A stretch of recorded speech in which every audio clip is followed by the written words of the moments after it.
Hello. Hey everyone. I'm live on Facebook as well as Instagram. And I just want to make sure the sound is working well. Perfect. Yeah. So today we are back to discuss another extremely important topic this month. We have been discussing about breast cancer because it's the breast cancer awareness month and it does affect a lot of women and also some men. So the number one thing that we can do is to create this awareness about breast cancer, really try to understand what are some of the causes, what are some of the factors that can increase your risk for breast cancer. And that is one easy way where you can learn to prevent it rather than fight it once you have developed it, right? So when we look at Ayurvedic medicine, we look at a lot of preventative value because it's always easier to prevent a disease than cure it, right? Curing any disease, your body will undergo a lot of stress to deal with the disease, and then it's going to take a lot of time, effort, and you may or may not get the desired results when it comes to severe conditions like cancer. So always focusing on prevention is the number one thing to do. Today's topic is we are going to discuss if there is a connection between hormones as well as breast cancer. If you are watching this live, please post comments. If you have any questions, you can post in the comment section. If you are watching this as a replay, you can again post comments like your questions in the comment section, and I will be back to answer any of the questions that you have. So breast cancer is one of the most common cancers found in women, and definitely there is a connection between hormones and breast cancer risk, right? And this is one of the reasons why every time you are taking birth control pills, oral contraceptives, you're doing hormone replacement therapy, you have to understand about the risks versus the benefits of it. So if you are a woman who is really struggling with menopausal symptoms and you think that HRT is a good option for you, you have to make sure that you're not somebody that has a lot of risk or genetic factors that can you know take you towards breast cancer, or that can be involved, that can cause breast cancer, right? So always weighing the benefit versus the risk is extremely important when it comes to oral contraceptive pills or even hormone replacement therapy. And this is something that I will be discussing a little bit more as we talk in details. So hormonal treatments we will be discussing, and then we talk about the crucial factor that is super important and that will hugely impact your hormonal balance in the body. So number one, let's talk about the role of estrogen and progesterone in breast cancer. Estrogen, progesterone are normal female hormones, and they are super important in the women's body. Fertility, reproductive health, for breast formation, for your proper lining of the uterus, you're going to require a proper ratio of estrogen and progesterone. Estrogen is the hormone that will promote cell growth in the breast tissue, right? And when you have this overexposure of estrogen with a lowered progesterone, that condition is called estrogen dominance. So when it comes to excess estrogen in the body, you could have a lot of estrogen with very less progesterone. Or even if your progesterone levels are normal and if you have an excess of estrogen, it is still going to create growth in the cells. It can increase your chances for getting different breast cysts, fibrocystic breast disease, certain conditions of the breast, and also breast cancer, right? So this is one hormone that can fuel the growth of hormone receptor positive breast cancer. So it is extremely important to discuss about it. And 70% of the breast cancers are estrogen receptor positive is what the research has shown, right? So this means that a lot of cancer cells are growing in response to estrogen. And when you are a menopausal woman who has higher levels of estrogen, it is going to have, you are going to have a 2 to 3 times higher risk of breast cancer as compared to somebody else with a lower level. And that is exactly why balancing your hormones should be a priority, not only when you are menstruating, but also when you are menopausal or post-menopausal, right? Because your risk for breast cancer is going to increase with age, it's going to increase with menopause as well. Now, progesterone does play a protective role. However, it also needs to be balanced, right? And there are certain kinds of breast cancers where both receptors of estrogen and progesterone are overexpressed. And that's where you want to make sure that you are balancing your hormones, and diet, your environment has a huge impact when it comes to breast cancer. So if you have not watched my videos about xenoestrogens are foreign estrogens, and they can occupy the receptors of estrogen. What happens when you undergo menopause is you have very less of your own estrogen. But if you are drinking from plastic bottles which you have kept out in the sun, right, if you are having food from cans that are lined with BPA, if you are eating food that's laden with pesticides, those chemicals are going to act like estrogen. They are going to occupy this estrogen receptor, and that's going to create a hundredfold effect. So if your breast can like if your estrogen is dividing a cell, creating growth of one cell to two cells, a chemical is going to have a more significant effect. So what it's going to do is it's going to divide the cell from one cell to maybe 100, right? And the division is going to take place very fast, and that's exactly how tumors are going to grow. So what you need to understand is that you want to make sure you're not exposed to any chemicals, you're not exposed to a lot of pesticides. That is why organic food, eating food that is clean, is extremely important in today's world. That is why drinking water that does not have a lot of chemicals is extremely important in today's world, right? If you live near a farm where there's a lot of pesticides, this can impact you. Pesticides can also leach in your water supply, and you want to be extra careful about them.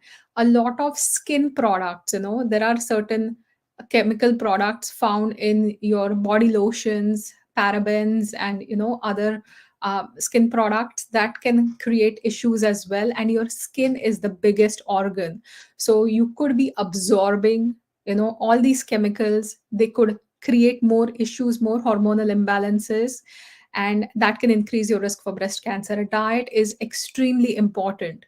Now, there are certain foods that contain phytoestrogens, and there is a huge debate between phytoestrogens. Some say it's good, some say it's bad, right?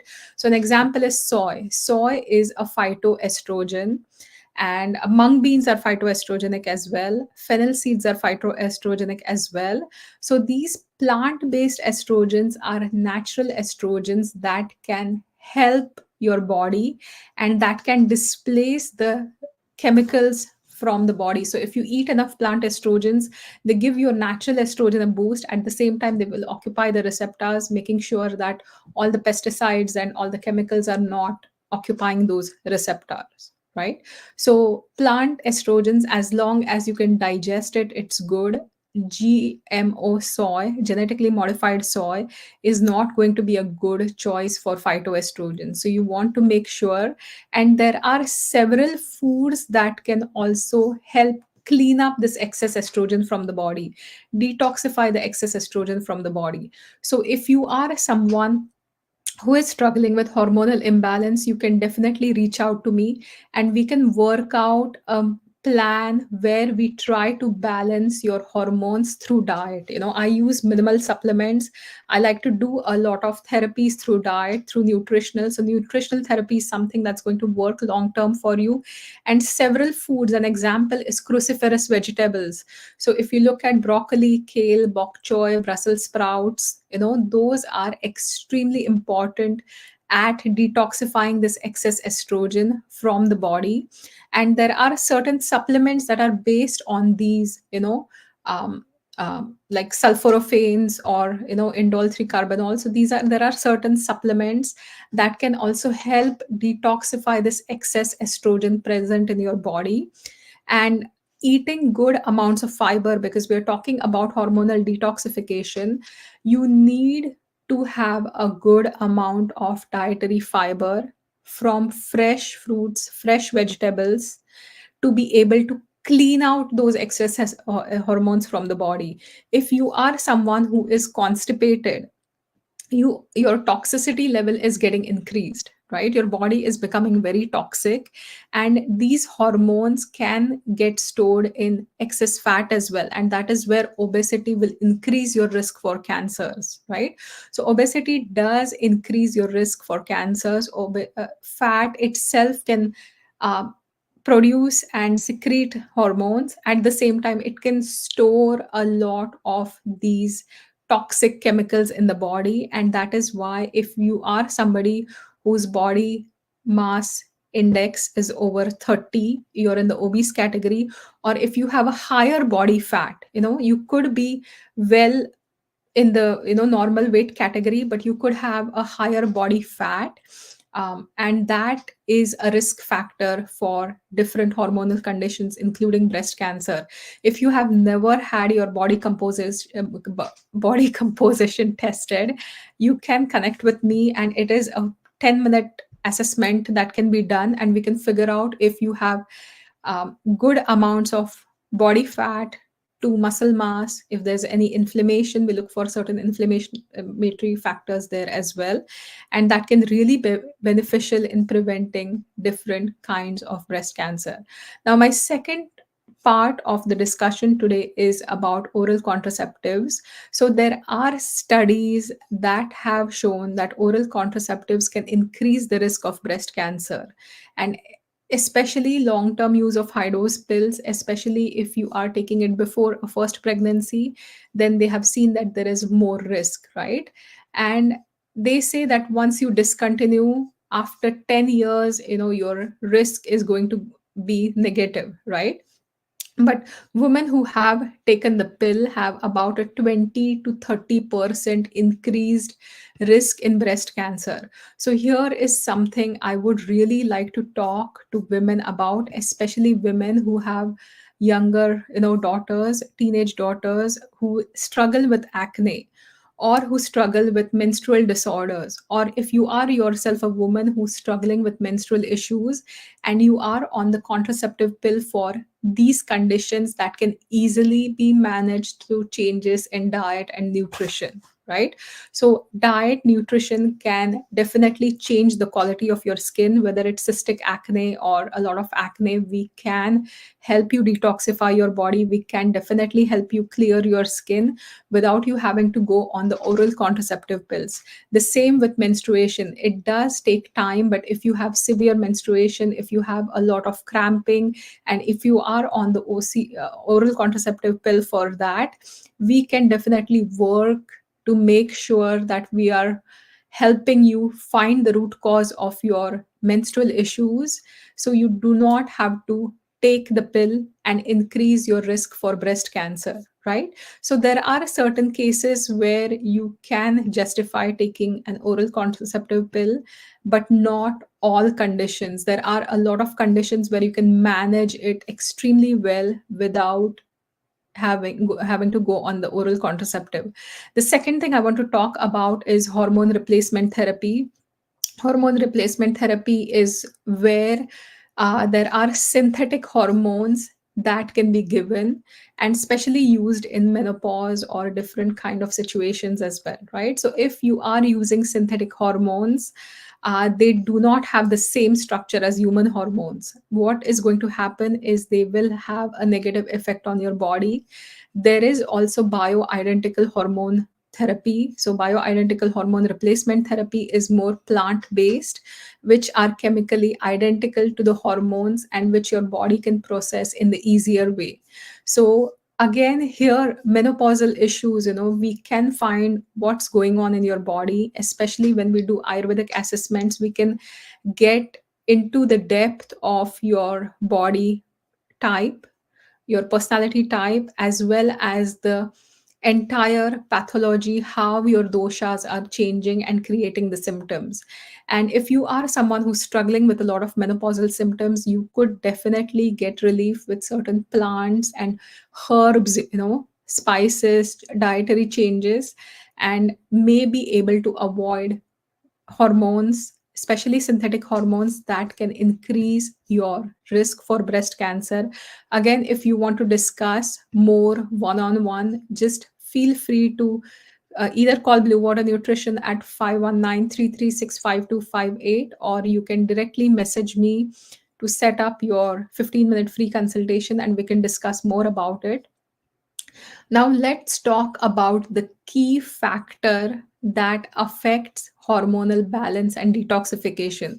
So, if you can, keep this key in your mind, if you can really focus on this, you will be able to achieve a hormonal balance. And this is usually where I see a lot of great results. If I just change this factor, I've seen that, oh, someone is experiencing a lot of menopausal symptoms, and by the time she comes to me the next session for a follow up visit, we see that her symptoms have minimized in just a matter of 3 to 4 weeks. So if the woman was having hot flashes every single night, night sweats every day, she in something as less as 3 weeks, we have been able to create a huge difference by just focusing on this one factor, and that is your liver health, right? So your liver is your metabolic machinery of the body. It's the site of Agni. It's the site where a lot of the metabolism of hormones occurs as well. Anything that needs to be detoxified from the body will be mainly detoxified through the liver. And if you are somebody that has an overloaded liver, if you are somebody that has a lot of you know toxins in your body that are impacting the liver, or if you have certain conditions like uh, candida, that is constantly overwhelming your liver is not going to be healthy, and it will impact your hormones.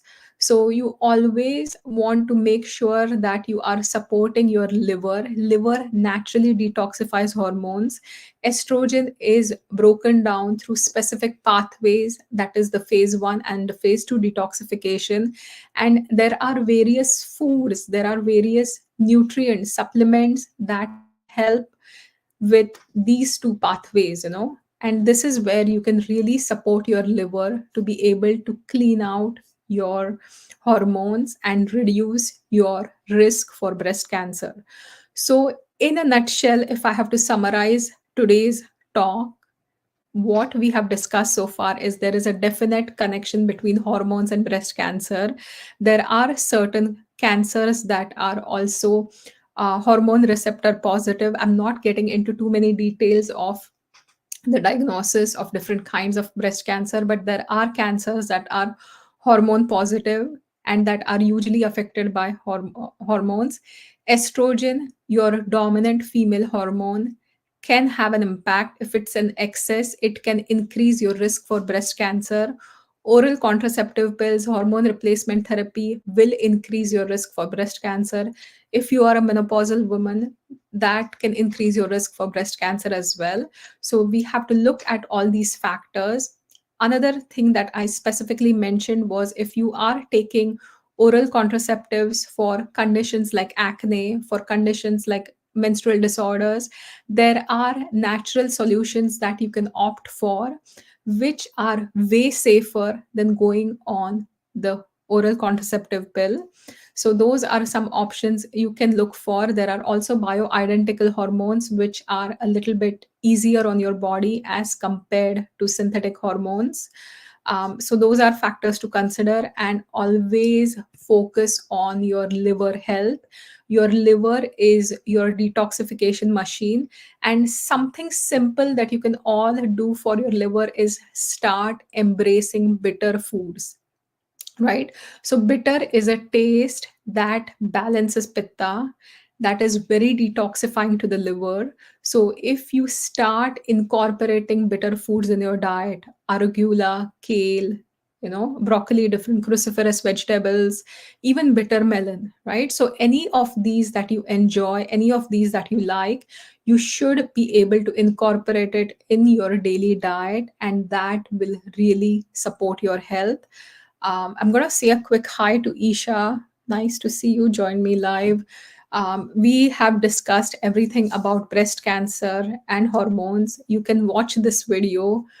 You can tag me if you have any further questions. If you need to book a one on one with me, just message me and I will make sure I send you some of my available times.